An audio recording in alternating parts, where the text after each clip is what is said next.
If I offered you a job today and said that I would pay you minimum wage, would you take it?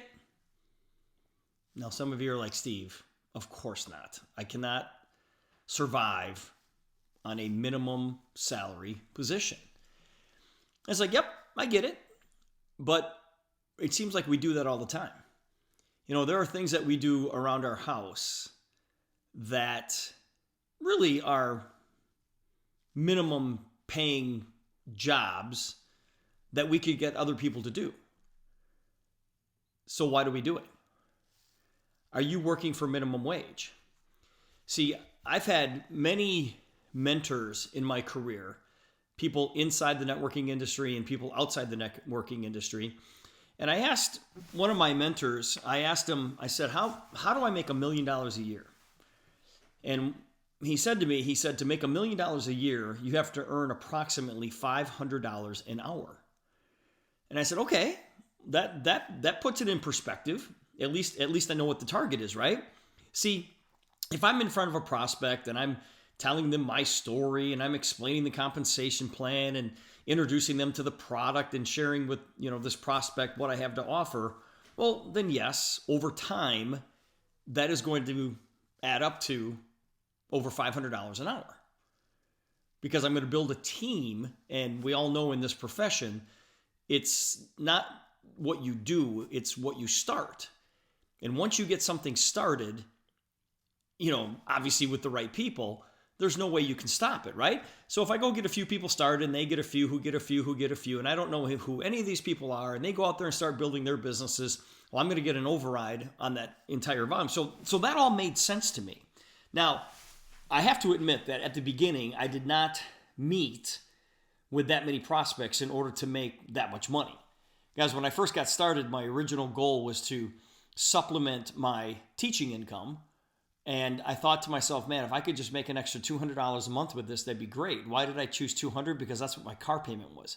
My car payment was $203 a month. And we thought, man, Colleen and I thought if we could just get a free car out of this thing, that'd be great.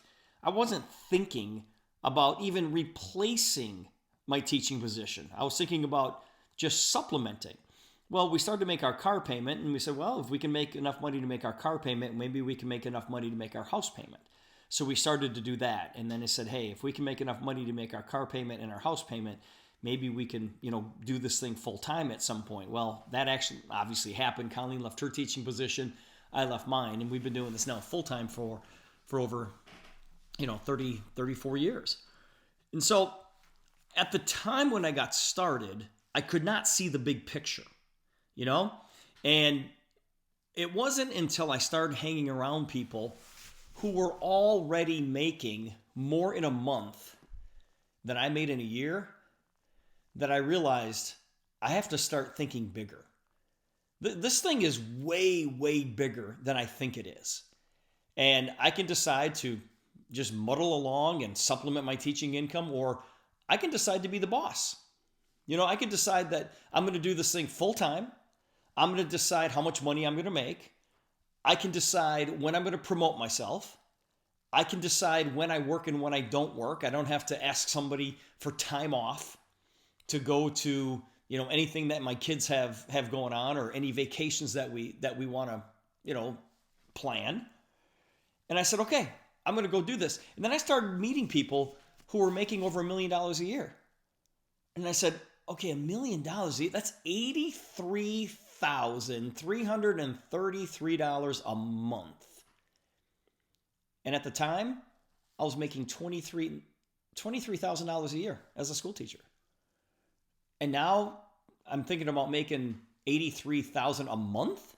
It's like, okay, because other people were doing it, I said, I can go do that too. So that's why I asked the question. I said, what do I have to do to make $1 million a month? And my answer was, the answer I got back was make $500 an hour. So I said, okay, I need to step up in building my business. That's the key. I just have to do more of what I'm already doing. And I have to utilize my time a little bit better.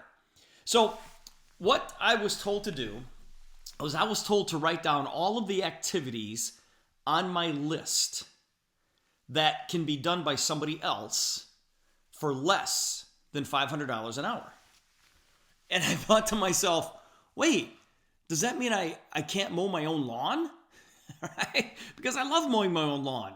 I love making it look nice. I put the stripes in, I make sure the lines are straight. And I took a lot of pride in that. Well, this is what my mentor told me. He said, okay, well, let's say that minimum wage is $15 an hour. Every time that you mow your lawn, you're losing $485. And I went, what? And I thought, wait a minute, I'm saving money by mowing my own lawn. And the answer was no, it was costing me money to mow my own lawn.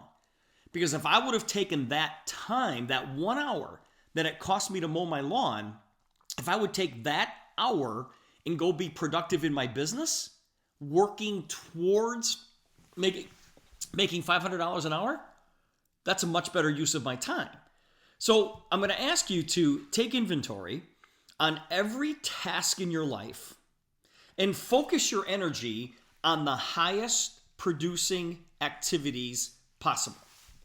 Now, for me, the highest producing activity is sharing this opportunity with somebody else. And so I thought, okay, I'm going to try to do that as often as I possibly can. And if you think that way, instead of saying, well, I got to go out there and mow my lawn, well, I've got to go out there and wash my windows, it's like, no, find somebody to go do that task for you. And while they're washing your windows and while they're mowing your lawn, you're on the phone talking to somebody about this business. Okay? So I want you to apply this to our business and make sure that you are replacing that hour on something that is worth way more than what you're paying for those small tasks. Okay? My window washers, and I even hate to tell you this because this is the best kept secret in Conomowoc, Wisconsin. There's a husband and wife that come and do our windows. They do our entire house, inside, outside, the garage windows for $300.